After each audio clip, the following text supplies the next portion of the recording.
ఆ కుండల్లో నూనె పోయటం మొదలు పెడుతుంటే పోసే కుండల్లో నూనె తగ్గలేదు, కానీ పోయించుకుంటున్న కుండలు ఏమైంది చెప్పండి, నిండిపోతున్నాయి. అంటే పైన ఉన్నటువంటి కుండ నూనె పోస్తూనే ఉన్నది, కింద ఉన్నటువంటి కుండలు ఏమవుతున్నాయి, నిండుతూనే ఉన్నాయి. దేవునికి స్తోత్రం.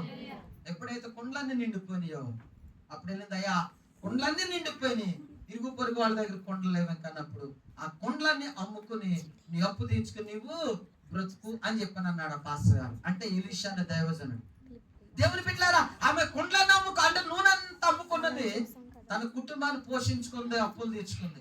ఈ ఖాళీ కుండలేంటి, ఈ నింపబడినట్టు కుండ ఏంటి, ఇది ఆత్మీయంగా మనం నేర్చుకోవాలా. ఈ మాటను చెప్పి నేను ప్రార్థన చేస్తాను. ఈ నింపబడినట్టు కుండ ఎవరు అంటే మీరే.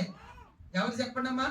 మీరే వాక్యం చేత నింపబడ్డారు, పాటలలో నింపబడ్డారు, ప్రార్థనలో నింపబడ్డారు, ఆరాధనలో నింపబడ్డారు, వాక్యములో నింపబడ్డారు. కానీ మీ భర్తలు నింపబడలే, మీ కుమారులు నింపబడలే, మీ కోడళ్ళు నింపబడలే, మీ అత్తమావులు నింపబడలే, మీ ఇరుగు